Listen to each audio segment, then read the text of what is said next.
Fim da linha para um nome que já teve importância no elenco cruz-maltino? A paciência da diretoria acabou, o ciclo está encerrado e nos próximos dias o Vasco vai oficializar a rescisão de contrato com um jogador estrangeiro que, embora tenha sido uma das grandes apostas recentes, não correspondeu nem em campo e nem fora dele. E não é só isso, o clube também está em movimento nos bastidores buscando com urgência o seu novo diretor executivo. A indefinição, que já dura semanas, parece estar finalmente chegando ao fim, com dois nomes pesando forte nas conversas, um brasileiro bem conhecido e um europeu com currículo de respeito no futebol internacional. Vamos começar falando sobre essa novela interminável que se tornou a escolha do próximo diretor de futebol do Vasco. A verdade é que a diretoria já realizou uma série de entrevistas com profissionais de diferentes perfis. A ideia é acertar em cheio dessa vez, já que o departamento de futebol precisa de organização, comando e planejamento para a sequência da temporada. Nas últimas semanas, 3 nomes circularam com força dentro de São Januário: Eduardo Freeland, que atualmente é diretor do Avaí Bruno Fortaleza, e o português Mário Branco. Desse trio, o nome de Freeland se destacou e nos bastidores a informação é que ele está muito perto de ser confirmado como o novo comandante do futebol cruz-maltino. Inclusive, após a última partida do Avaí contra o CRB, já havia quem dissesse que aquele jogo foi o último de Freeland como dirigente do clube catarinense. O que se sabe é que ele já comunicou à diretoria do Avaí sobre o interesse do Vasco e demonstrou vontade de voltar ao Rio de Janeiro, sua cidade natal. O peso familiar e o desafio de trabalhar novamente na Série A podem ser determinantes para o acerto, mas existe um entrave. Freeland teria se comprometido a seguir no Avaí até o fim do ano, por lealdade ao presidente do clube. E isso, é claro, pode atrapalhar as tratativas. Enquanto isso, o Vasco também mira alto e conversa com Mário Branco, um diretor português muito respeitado, que já passou por clubes de Portugal, Romênia, Croácia, Grécia e recentemente estava no Fenerbahçe, da Turquia. O nome dele agrada por ser um profissional experiente, acostumado com alto nível de exigência e que poderia elevar o patamar do futebol do Vasco em todos os sentidos. Carlos Amodeu, CEO do clube, chegou a se reunir com Mário Branco e apresentou o projeto vascaíno. A conversa foi considerada bastante positiva, mas sem qualquer acerto até o momento. E por mais que Freeland pareça mais próximo de fechar, não dá para ignorar o impacto que Mário Branco teria. Seria um verdadeiro golaço da diretoria. Inclusive, se o português for o escolhido, o Vasco poderá entrar com força total na próxima janela de transferências que abre no dia 10 de julho. Seria uma virada de chave num mercado em que o clube tem deixado muito a desejar. Só que por enquanto tudo segue no campo da expectativa. Não há martelo batido e até sexta-feira a diretoria promete bater o martelo e anunciar de vez quem será o responsável por comandar o futebol do clube. Agora, mudando o foco, a situação do goleiro Léo Jardim começa a ficar cada vez mais constrangedora.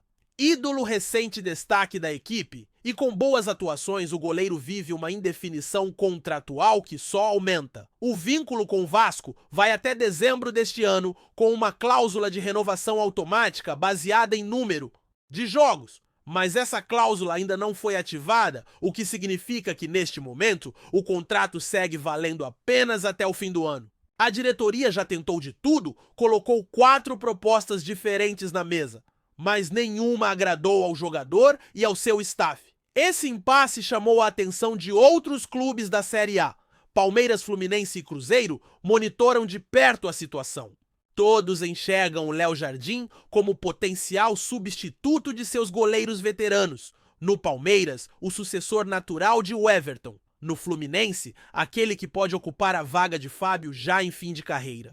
E no Cruzeiro, uma solução imediata para o gol, já que a torcida não está satisfeita com o atual titular. Em resumo, Léo Jardim virou um alvo do mercado e, pelo que tudo indica, não quer continuar no Vasco. Ele até evita dizer isso abertamente, mas as ações falam por si. As propostas que o Vasco envia são recusadas sistematicamente. O clube oferece R$500 mil, ele pede 600. O Vasco chega com 600, ele quer 800. Chega com 800, pede 1 milhão. Agora, A pedida mais recente teria girado entre 1,5 milhão e 2 milhões de reais mensais, o que soa quase como uma forma indireta de forçar a saída. No fundo, parece que ele quer mesmo é mudar de ares, buscar um clube com mais projeção que brigue por títulos. Segundo informações, o desejo de Léo Jardim é esse: disputar campeonatos, levantar taças. E na visão dele, o Vasco ainda está distante desse cenário.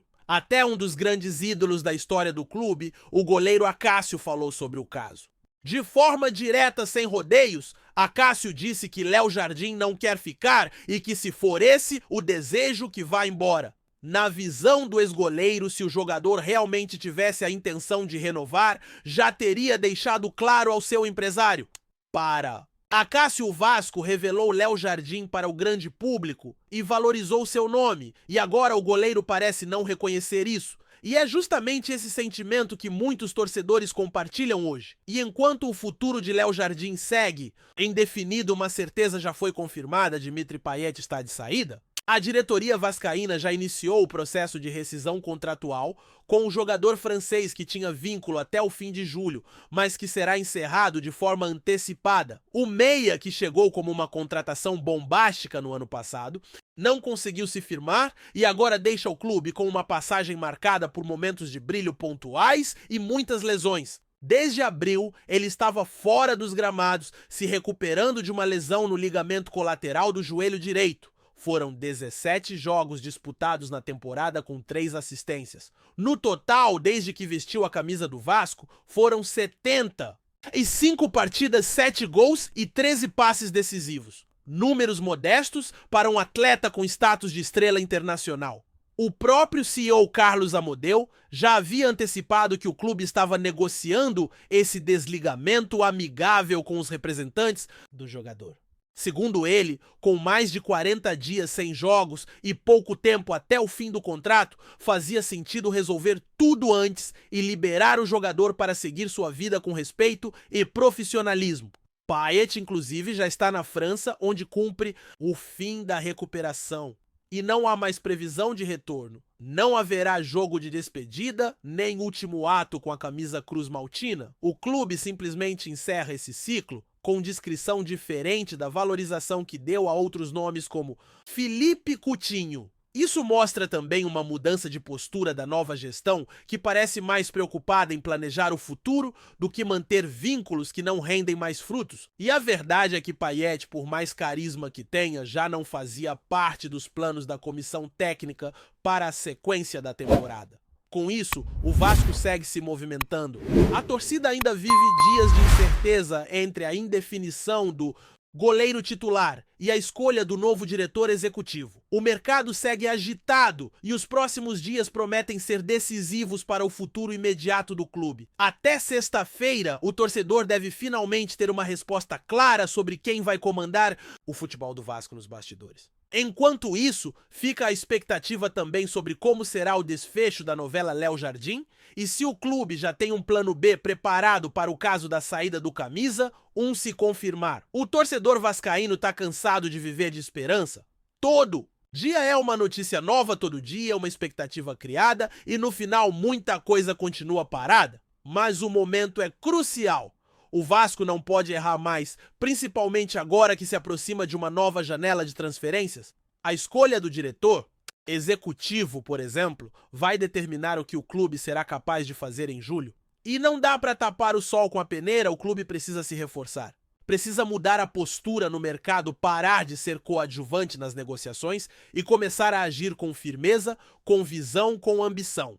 E é por isso que a pressão em cima da diretoria só aumenta. O nome de Mário Branco, por exemplo, tem agitado os bastidores, principalmente por ser um profissional acostumado a lidar com scouting europeu, com estrutura, com planejamento de alto nível. A chegada dele poderia não só mudar o perfil das contratações, como também fortalecer o projeto esportivo a médio e longo prazo. Imagina só o Vasco entrando em disputas por jovens talentos antes de todo mundo se antecipando aos rivais, sendo protagonista no mercado da bola. É isso que um nome como o dele pode proporcionar. Só que enquanto isso não se define, o elenco atual segue convivendo com dúvidas, lesões e muita desconfiança. A saída de Payet, por exemplo, escancarou que algumas apostas feitas lá atrás foram mais empolgadas do que racionais. O francês chegou com pompa com status de estrela internacional, mas nunca conseguiu encaixar um ritmo de jogo constante. Oscilava demais, ficava fora com frequência e mesmo com lampejos de genialidade nunca teve sequência. No fim das contas, virou-lhe um custo alto e com pouco retorno esportivo. E o mais curioso é que mesmo sendo um jogador de peso, saiu pela porta dos fundos sem festa, sem despedida. Isso também mostra uma nova linha da gestão de Pedrinho. Ele não parece disposto a manter jogadores apenas pela fama e tem sido firme nas decisões, o que agrada parte da torcida, mas ao mesmo tempo exige que ele entregue resultados. Porque ser duro na gestão é importante, mas mais ainda é acertar nas escolhas. E falando em escolhas, a renovação de elenco tem que ser feita com inteligência. O Vasco não pode mais apostar em nomes que não têm ritmo ou que só vêm ao clube como vitrine de despedida. Tem que buscar jogadores comprometidos com sede de vitória, com vontade de vestir a camisa e transformar o ambiente. A situação do Léo Jardim, por exemplo, mostra como a relação entre elenco e diretoria pode se desgastar quando não há alinhamento. O goleiro, que vive um dos melhores momentos da carreira, parece não confiar no projeto esportivo do clube. E isso é grave. Quando o seu melhor jogador começa a dar sinais de que não acredita no que está sendo construído, é sinal de que tem algo errado no vestiário, ou pelo menos no diálogo entre direção e atletas. Se Léo não acredita que pode ser campeão pelo Vasco, algo precisa ser feito para mudar essa percepção, seja reforçando o elenco, seja sendo mais transparente nos planos, porque o torcedor vê tudo. O torcedor sabe quando um jogador está querendo sair pela tangente e também sabe quando a diretoria não tem o comando necessário. Por isso, a escolha do novo diretor é tão urgente. Alguém precisa chegar com moral, com ideia clara, com bagagem e organizar essa bagunça que ainda existe internamente. Precisa resgatar a confiança dos atletas, colocar o clube novamente nos trilhos e preparar o terreno para a chegada de reforços. Porque se continuar nesse ritmo com indefinição atrás de indefinição, vai ficar difícil competir de igual para igual com os adversários mais estruturados. E olha que a torcida tem feito sua parte. Apoia, comparece e protesta quando necessário. Cobra, participa. O vascaíno não abandonou o clube mesmo depois de tanto sofrimento. Mesmo vendo o rival levantar taça atrás de taça, mesmo convivendo com derrotas e frustrações, a arquibancada segue firme. E é exatamente por isso que o Vasco não pode mais errar. A responsabilidade de quem está no comando é enorme, porque existe um mar de gente apaixonada esperando uma mudança real e não só discurso bonito em coletiva de imprensa. Os próximos dias vão ser decisivos. A diretoria prometeu um anúncio até sexta-feira e a torcida vai cobrar. Porque já passou da hora de ter uma liderança forte no departamento de futebol? Já passou da hora de parar com improvisos? O Vasco precisa de um plano, precisa de alguém que saiba onde está pisando, que conheça o mercado, que entenda o peso da camisa e que tenha coragem de tomar decisões impopulares se necessário, mas que sempre pense no melhor para o clube. Se o escolhido for mesmo o Mário Branco, que venha com liberdade para trabalhar, que tenha autonomia, que não sofra com interferências externas e que possa construir algo sólido. Se for o Freeland, que tenha consciência de que não pode repetir os mesmos erros cometidos em outros clubes. Seja quem for, tem que chegar sabendo que o Vasco é gigante, mas vive um momento de reconstrução. E que cada passo agora pode definir o que será o futuro do clube nos próximos anos. Não tem mais espaço para erro. Ou o Vasco muda agora, ou vai continuar tropeçando nas próprias pernas. Antes de continuarmos, já te convidamos para se inscrever no canal Colina News e deixar seu like, assim você fica por dentro de todas as novidades do Vascão de forma exclusiva. Bora continuar! O mercado da bola pode estar prestes a ganhar mais um capítulo agitado, e desta vez com um tempero uruguaio. Nos bastidores de São Januário, o nome de Brian Rodrigues começa a circular com cada vez mais força. O atacante, que recentemente desembarcou no Rio de Janeiro, falou pela primeira vez como jogador do Vasco da Gama e, apesar da cautela da diretoria, deixou claro seu entusiasmo com a nova fase. Estou animado com esse desafio. É um grande clube, com uma torcida apaixonada. Quero dar meu melhor, afirmou o atleta, que já iniciou os primeiros treinamentos com o elenco. Embora o clube ainda não tenha oficializado o reforço com toda a pompa, fontes internas indicam que o negócio está muito bem encaminhado. Há quem diga que o anúncio oficial está apenas aguardando detalhes burocráticos para ser divulgado. Bryan, que brilhou com a camisa do Peñarol e passou pelo futebol mexicano e norte-americano, parece determinado a reencontrar seu melhor futebol no Brasil e vê no Vasco uma vitrine ideal para isso. O que se comenta nos corredores é que a chegada do uruguaio pode ser parte de um plano maior da SAF Cruz Maltina, que busca reforçar o elenco com nomes de intensidade, velocidade e capacidade de decisão. Bryan se encaixa nesse perfil. Aos 24 anos, ele é visto como uma peça que pode agregar qualidade no setor ofensivo. Ainda mais em um momento em que a equipe busca estabilidade no Brasileirão. Mesmo sem ainda ter estreado, a postura de Bryan Rodrigues nos bastidores já vem agradando. Conversas com membros da comissão técnica e entrosamento rápido com alguns companheiros deixam no ar a sensação de que o uruguaio não está apenas de passagem. Fontes ligadas ao clube revelam que o clima entre ele e o técnico é o melhor possível e que o jogador estaria se adaptando rapidamente à cidade e ao estilo de jogo proposto. O torcedor vascaíno, sempre atento e apaixonado, já começa a especular nas redes sociais sobre quando poderá ver o novo reforço em campo. Por enquanto, a diretoria mantém o discurso de cautela, mas o burburinho cresce. Será que Bryan Rodrigues é o novo raio a brilhar em São Januário? Trazemos notícias atualizadas do Vasco todos os dias. Inscreva-se no nosso canal e dê um like para continuar recebendo notícias exclusivas. Compartilhe também a sua opinião sobre essa notícia nos comentários. Isso é muito importante para o Vasco da Gama. Até o próximo vídeo.